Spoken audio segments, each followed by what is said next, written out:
Hello students. तो आज का वीडियो किसी चैप्टर पे नहीं बल्कि ये बचे हुए 7 दिन में ऐसा क्या करना चाहिए to get the maximum output. हमें मैक्सिमम मार्क्स चाहिए तो हमें क्या क्या आना चाहिए। मैं आपको इस वीडियो की मदद से दो चीजें सिखाऊंगा। एक, पेपर कैसे लिखना चाहिए, ये सबसे ज्यादा इंपॉर्टेंट है। एंड इस समय पे भी मैं बहुत सारे बच्चों को देख पा रहा हूं कि वो पेपर राइटिंग ही नहीं जानते कि पेपर लिखना कैसे चाहिए।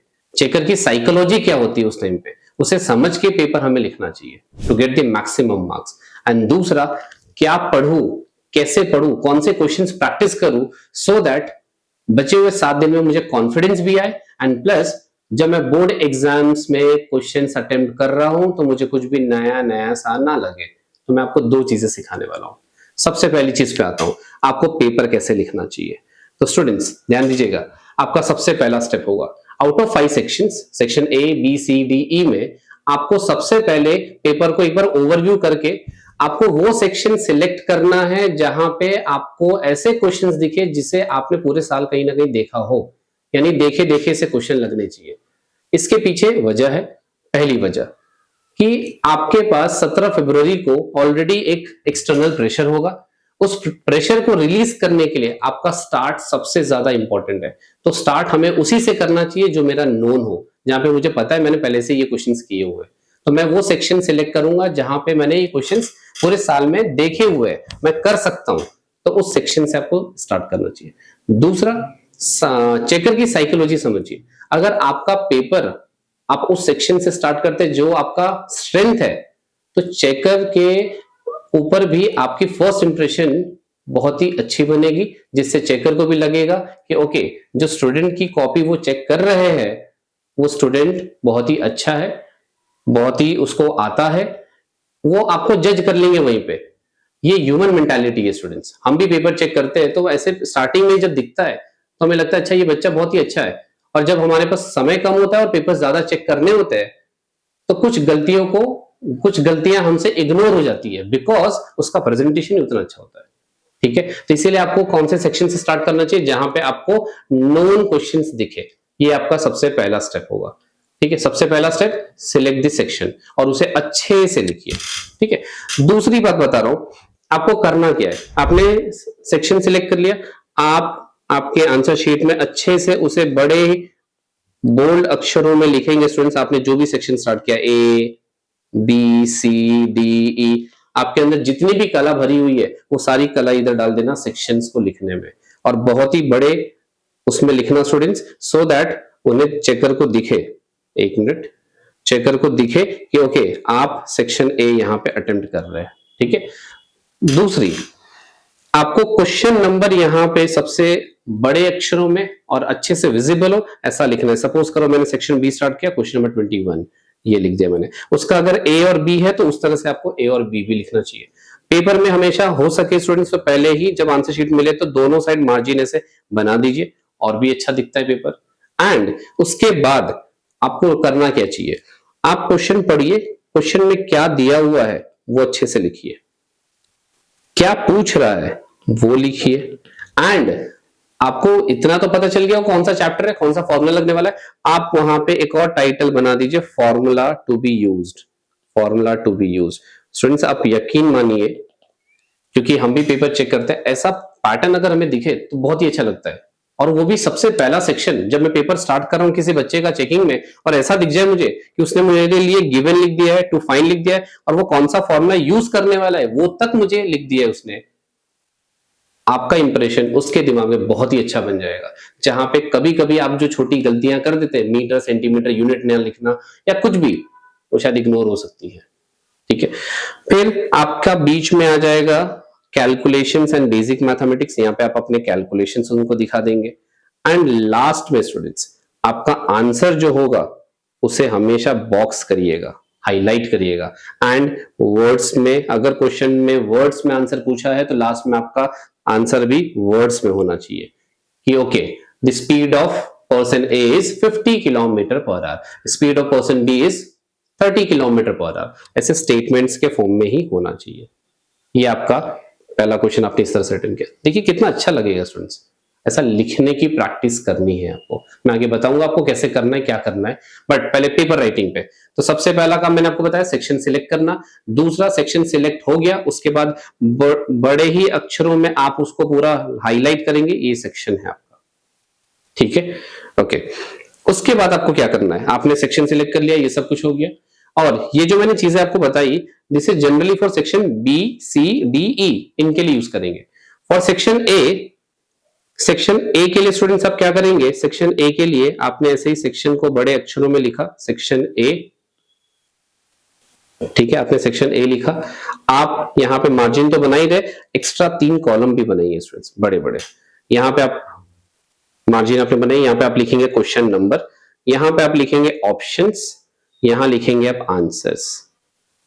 और अगर आपको रफ करना पड़ रहा है तो यहां पे आप रफ कैलकुलेशंस भी दिखा सकते हैं, ठीक है। क्वेश्चन नंबर सपोज करिए 1, ऑप्शन है उसका सी, आंसर है सपोज करो 21 सेंटीमीटर, इस तरीके से लिखना है। ये उन बच्चों के लिए सबसे ज्यादा यूजफुल है जो जिनसे कभी कभी ये गलती हो जाती है कि ऑप्शन सी लिख के वो आंसर किसी और ऑप्शन का लिख देते हैं, या आंसर लिखने के बाद ऑप्शन किसी और आंसर का लिख देते हैं। ये आपके लिए सबसे ज्यादा। और प्रेजेंटेशन भी देखिए कितना अच्छा लगेगा। लाइनें छोड़िएगा स्टूडेंट्स, आपको कंजस्टेड नहीं करना है, चीजें साफ साफ दिखनी चाहिए उसे, ठीक है। सपोज करो सेक्शन क्वेश्चन नंबर 2 का ऑप्शन डी है, आंसर इज सपोज करो पाई, इस तरीके से आपको लिखना है, ठीक है। तो ये हो गया आपका सेक्शन। लेकिन वाइल राइटिंग स्टूडेंट्स आपको कुछ बातों पे ध्यान देना है। सबसे पहली बात, आपका नया सेक्शन नए पेज पे होना चाहिए, new section on new page. नया सेक्शन हमेशा नए पेज से ही स्टार्ट करो, भले पिछले पेज की एक ही लाइन क्यों ना यूज हुई हो, आपको नया सेक्शन नए पेज से अच्छे से ऐसे हेडिंग में डाल के ही लिखना चाहिए, ठीक है, नया सेक्शन नए पेज से। दूसरी बात जो सबसे ज्यादा इंपॉर्टेंट है, मैथमेटिक्स में आप सेक्शन को इंटरचेंज कर सकते हैं। मतलब सेक्शन बी पहले लिख दिया, फिर सेक्शन ई लिखा, डी लिखा, सी लिखा, ऐसे कर सकते हैं। बट एक सेक्शन के अंदर क्वेश्चन को आप इंटरचेंज नहीं कर सकते, वो करना भी मत, इससे चेकर और भी गुस्सा हो जाएगा और उनका फ्लो टूट जाता है। सपोज करिए सेक्शन बी में मैंने अगर क्वेश्चन नंबर 21 लिखा, उसके बाद मुझे क्वेश्चन नंबर 22 नहीं आता है, अगर क्वेश्चन नंबर 22 नहीं आता है तो आप उसकी स्पेस छोड़ सकते हैं, थोड़ा ज्यादा ही स्पेस छोड़ देना वो चलेगा, लेकिन क्वेश्चन नंबर 22 आप बाद में लिखेंगे ऐसा नहीं चलेगा। आपको 23 आता है, आप उसके नीचे 23 लिखिए। पेपर हो जाने के बाद वापस आइए, यहां पे आप क्या करेंगे, आपको उस चैप्टर, किस चैप्टर का क्वेश्चन है उसके रिलेटेड जितने भी फॉर्मूला आपको पता है वो फॉर्मूला लिख दीजिए, फिगर बनाइए, कुछ बेसिक मैथमेटिक्स लिख दीजिए अगर आपको नहीं आ रहा है तो। क्वेश्चन मत छोड़िएगा, क्वेश्चन कोई भी छोड़ना नहीं है, सारे क्वेश्चंस अटेम्प्ट करने हैं। उस टाइम पे क्लिक नहीं हो रहा, टाइम वेस्ट मत करिए, जगह छोड़िए, आगे बढ़िए, लेकिन क्वेश्चन को इंटरचेंज भी नहीं करना है, यानी 21 के बाद 22 ही आना चाहिए, ना कि 23। ये बहुत ही इंपॉर्टेंट बात, सेक्शन इंटरचेंज चलेगा, क्वेश्चन इंटरचेंज नहीं चलेगा। तो यहां पे हमने एक चीज सीखी, सेक्शन इंटरचेंज हो सकता है, क्वेश्चन इंटरचेंज नहीं करेंगे, ठीक है। एंड एक और इंपॉर्टेंट चीज सीखी यहां पे, कोई भी क्वेश्चन छोड़ना नहीं है। उस टाइम पे आपको नहीं आ रहा, थोड़ी जगह छोड़ दीजिए, वापस वहां पे रिव्यू आप करने जाएंगे क्वेश्चन को, ठीक है। तो ये हो गया पेपर राइटिंग आप कैसे करेंगे। अब मैं आता हूं बचे हुए 7 दिनों में आपको पढ़ाई कैसे करनी चाहिए, करना क्या चाहिए वो बता रहा हूं, ठीक है। सो डे 1, पहले दिन क्या करना चाहिए। सुबह उठिए स्टूडेंट्स, उठने के बाद तुरंत बाद आप आपके एल्डर्स या पेरेंट्स की ब्लेसिंग्स लीजिए, ये बहुत ही ज्यादा जरूरी है, बिकॉज लक की जरूरत सभी को होती है स्टूडेंट्स। एंड लक एक साइड में, एक ये अच्छी हैबिट है जिसे आपको अपनाना चाहिए। कब किसकी ब्लेसिंग्स कहां काम आ जाए किसी को नहीं पता, तो इसीलिए स्टूडेंट्स आपका सबसे पहला काम, सो के जैसे ही आप उठे हैं, आप अपने एल्डर्स और पेरेंट्स की ब्लेसिंग्स लीजिए। उसके बाद फ्रेश हो जाइए एंड 9 AM आपको स्टडी टेबल पे आ जाना है। आपको सिर्फ आप मैथ्स पढ़ना है, ठीक है। बचे हुए 7 दिन में सिर्फ मैथ्स पढ़ना है, कैसे पढ़ना है, क्या करना है, सब कुछ बता रहा हूं। 9 बजे आप आ जाइए स्टडी टेबल पे।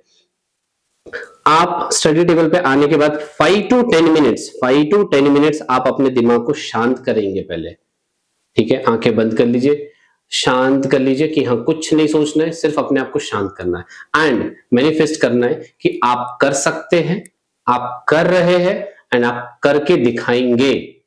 ठीक है, आप कर सकते हैं, आप कर रहे हैं एंड आप करके दिखाएंगे, ये आपको मैनिफेस्ट करना है 5 to 10 मिनट्स। उसके बाद नेक्स्ट आपको क्या करना है, उसके बाद आपको रिवर्स हैंड टेक्निक फॉलो करनी है स्टूडेंट्स। ये बहुत ही इंपॉर्टेंट, रिवर्स हैंड टेक्निक, ये बहुत ही इंपॉर्टेंट, रिवर्स हैंड टेक्निक। ये उन बच्चों के लिए तो खास करके जिनसे ये मिस्टेक्स हो जाती है, 3 स्क्वायर इज 6, 3 स्क्वायर होता है 9, लेकिन दिमाग आगे का मल्टीप्लिकेशन देके 3 into 2 कर देता है, या 3 into 2 5 हो जाता है, क्योंकि सम्स में आगे एडिशन साइन उसको दिख जाता है, दिमाग आगे हाथ पीछे हो जाता है, तब ऐसी गलतियां होती है। तो दिमाग और हाथ का कोऑर्डिनेशन बनाने के लिए स्टूडेंट्स, अगर आप राइट हैंडेड है तो आप लेफ्ट हैंड यूज करेंगे, और अगर आप लेफ्ट हैंडेड है तो आप राइट हैंड यूज करेंगे फॉर 5 to 10 मिनट्स। करना क्या, उसमें आपको मैथ्स के फॉर्मूलाज लिखने हैं। इससे आपका दिमाग का फोकस बहुत ही बढ़ जाएगा, आपके दिमाग और हाथ के बीच में कोऑर्डिनेशन बढ़ जाएगा, जिससे सिली मिस्टेक्स बहुत ही ज्यादा एलिमिनेट हम कर सकते हैं। जो बच्चे बोलते हैं सिली मिस्टेक्स होती है सर, मुझसे सिली मिस्टेक्स होती है, ये सबसे अच्छा टेक्निक है। आप रिवर्स हैंड टेक्निक अभी से प्रैक्टिस चालू करिए, 7 दिनों में आपको असर दिखेगा, आपका दिमाग और हाथ का कोऑर्डिनेशन बढ़ जाएगा। ठीक है, ओके। नेक्स्ट फिर क्या करेंगे, ऑलमोस्ट 9:30 जैसा हो गया स्टूडेंट्स। अब आपको 45 से 50 मिनट्स आपको रिवीजन कर लेना है, बिकॉज ये आखिरी रिवीजन है, जिसके बाद आपको सिर्फ सीधे पेपर लिखना है। 40 से 45 मिनट्स रिवीजन कर लीजिए। ऐसा कर लीजिए कि अच्छा एग्जाम में आ गया तो क्या करेंगे, ये 40 से 45 मिनट्स, सॉरी 45 से 50 मिनट्स आप रिवीजन कर लेंगे। या जो चैप्टर आपको लगता है अरे ये चैप्टर मेरा हार्ड है, आप उसका रिवीजन कर लीजिए। कुछ चैप्टर जो आपको हार्ड लगते हैं उसके वीडियोस भी मैंने आपको इस चैनल पे प्रोवाइड किया हुआ है, जैसे कि सरफेस एरिया वॉल्यूम 12 से 15 मिनट्स में सीधे कंसेप्ट पे बात की है, उतना आता है, हर एक क्वेश्चन बनेगा। वर्ड प्रॉब्लम्स आपको कैटेगरीज में बना के दी हुई है कि इतना हमें पता है, बस आपको लिखना कैसे वो बता दिया है। उसके बाद ट्रिग्नोमेट्री में भी इंपॉर्टेंट क्वेश्चन की शीट लेके आया हूं, कोऑर्डिनेट ज्योमेट्री में भी, और भी आगे लेता हूँ स्टूडेंट्स। लेकिन अगर आपको ऐसा लगता है कि कोई चैप्टर वीक है, आप उसका 20 से 30 मिनट वाला वीडियो देख के रिवाइज करके एंड फिर एग्जैक्ट 10:30 AM आपको पेपर लिखने बैठ जाना है। आपको 2025 डे 1 को 2025 का बोर्ड का पेपर लेना है, आपको बोर्ड का पेपर लेना है और उसे सॉल्व करना है, and it should be completed by 1 PM। मैं आपको यहाँ पे पेपर कंप्लीशन के लिए सिर्फ 2.5 घंटे दे रहा हूं, बिकॉज वहां पे स्टिकर चिपकाना, रोल नंबर लिखना, इन सब में भी टाइम वेस्ट होगा, प्लस एक्सटर्नल प्रेशर भी होगा। तो उन सबसे ओवरकम करने के लिए आज थोड़ा सा प्रेशर में पेपर लिखो, सो दैट आपकी हैबिट बन जाएगी कि आपका पेपर 1 बजे के आसपास में खत्म हो जाएगा। ठीक है, तो आपको पेपर 1 बजे तक ही टाइमर लगा के करना है। देन स्टूडेंट्स, पेपर लिख दिया आपने। पेपर लिखने के बाद आपको क्या करना है, पेपर लिखने के बाद स्टूडेंट्स आराम करिए, खाना वाना खाइए, लंच करिए एंड आराम से 4 बजे उठिए एंड 4 PM आपको शायद आधा घंटा लगेगा, 4 PM से 4:30 PM आप उस पेपर को चेक करिए, उस पेपर को चेक कीजिए एंड जो क्वेश्चंस आपके रॉन्ग हुए या आपको समझ में नहीं आया उसके सॉल्यूशंस को रेफर करिए एंड उन क्वेश्चंस को 5 से 6 बार किसी नोटबुक में ट्राई करिए, लिखिए। थोड़ी सी भी गलती हुई उसे लिखिए। आज आलस करोगे तो मैक्सिमम आउटपुट नहीं मिलेगा। अब बारी है सिर्फ मैथ्स की, अब आप उसे ऐसे ही करेंगे। थोड़ी सी भी गलती हुई आप उस पूरे क्वेश्चन को 5 से 6 बार करेंगे एंड फिर उस क्वेश्चन को एक नोटबुक में स्टोर कर लेंगे। क्वेश्चन को रेड पेन से लिखेंगे एंड सॉल्यूशन को अच्छे से ब्लू पेन से लिख के रखेंगे। ये आपको डे 2 जब आप पेपर लिखने से पहले रिवीजन कर रहे होंगे, आप इसी नोटबुक से रिवीजन कर रहे होंगे। डे 3 में भी ये नोटबुक के ही क्वेश्चंस को आप रिवाइज कर रहे होंगे। Same day 4, day 5, day 6 and 16 फरवरी को तो हम सिर्फ और सिर्फ इस नोटबुक को ही रिवाइज कर रहे होंगे, क्योंकि ये वो क्वेश्चंस का सेट होगा जो क्वेश्चंस मुझे नहीं आए या जहां मैंने गलती की। ठीक है, ओके। ये करने के बाद स्टूडेंट्स अब आपको क्या करना है, 4 PM से 4:30 PM अप्रॉक्स 5 PM तक आपका ये काम हो जाएगा, पेपर चेक करना प्लस जो गलतियां हैं उसे सुधारने में। ठीक है, या 5:30 मान लेते हैं। फिर आपको स्टूडेंट्स 5:30 से लेकर 8 o'clock तक एक पेपर और लिखना है, दैट इज, और वो कहां से लिखना है, वो कोई भी प्राइवेट पब्लिकेशन जो भी मार्केट में, स्टूडेंट्स आप कोई भी एक सैंपल पेपर की बुक लीजिए, आप उसका एक सैंपल पेपर सॉल्व करिए। ठीक है, फिर आप डिनर करिए। अप्रॉक्स 9 PM, 9 से 9:30 PM अब आपको स्टूडेंट्स क्या करना है, 9 से 9:30 PM उस पेपर को चेक करना है, सिमिलरली उसके क्वेश्चंस को 5 से 6 बार लिखना है और उसे उस नोटबुक में, एक नोटबुक में स्टोर करना है, ठीक है, जिस नोटबुक में आपने सुबह का पेपर के क्वेश्चन स्टोर किए थे, ऐसा करना है। उसके बाद सो जाइए आराम से। वापस से डे 2 सेम चीज रिपीट करिए। सुबह उठना है, पेरेंट्स एल्डर्स की ब्लेसिंग्स लेनी है, ठीक है, फ्रेश होके वापस से टेबल पे आप आएंगे, 5 से 10 मिनट अपने मन को शांत करके मैनिफेस्ट करेंगे एंड रिवर्स हैंड टेक्निक आप फॉलो करेंगे, ठीक है, बहुत ही इंपॉर्टेंट है ये टेक्निक। और भी उन बच्चों के लिए इंपॉर्टेंट हो जाती है जिन्हें फुल मार्क्स लाना है, आप करिए। फुल मार्क्स लाने के लिए जो गलतियां होती है वो यहीं से एलिमिनेट हो जाएगी। खास करके फुल मार्क्स में जो सबसे बड़ा प्रॉब्लम आएगा वो एमसीक्यू में आएगा।